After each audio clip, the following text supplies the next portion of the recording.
Hi, my name is Peter Brown. I am an assistant project manager currently working for my company, which is an investment property company, on a $1.3 million kitchen remodel in San Francisco. I'm reporting on three very important risks that have been documented in the risk register for this particular project. It is my goal to communicate the factors and probabilities of these risks in the completion of this project.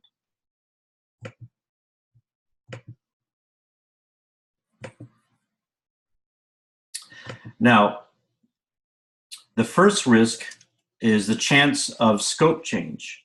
There is an 80% probability of this occurring.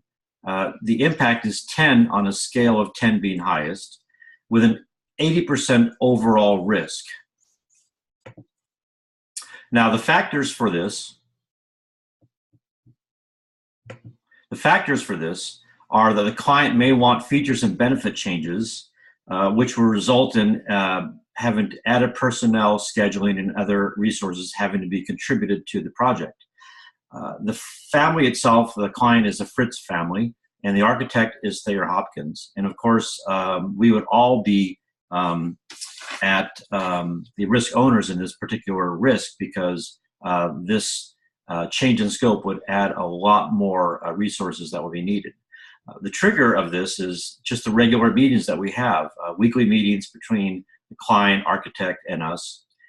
So our response, in my opinion, would be to revisit the budget plan and to just talk through the client in terms of what they want to do.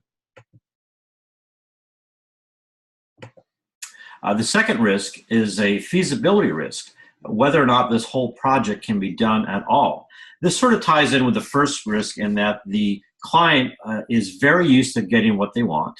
The family is very wealthy, and they live in a very upscale part of the city. So there's a very high chance of this happening with an 80% probability. The impact is 10 on a scale of 10 being highest, and 80% overall impact.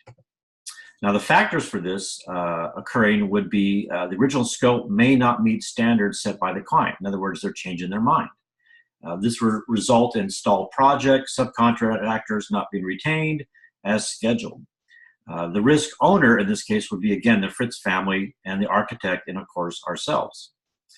This is triggered when we have our consultations with the client, when other factors come up and we have to see if the job can be done according to what their needs are. So our response in this would be to create option plans to be able to give the client and the architect to move forward. Now, the third risk is an unrealistic time deadline. This has a 70% probability, an impact of 7 on a scale of 10 being highest, and an overall risk of 49%. Now, the factors for this would be that the client wants the project to be done before their scheduled return. This is a secondary house, a vacation house, and they want to have a timeline to be able to move back into the house and have the work done. This would create massive stress for us in getting the work done on time.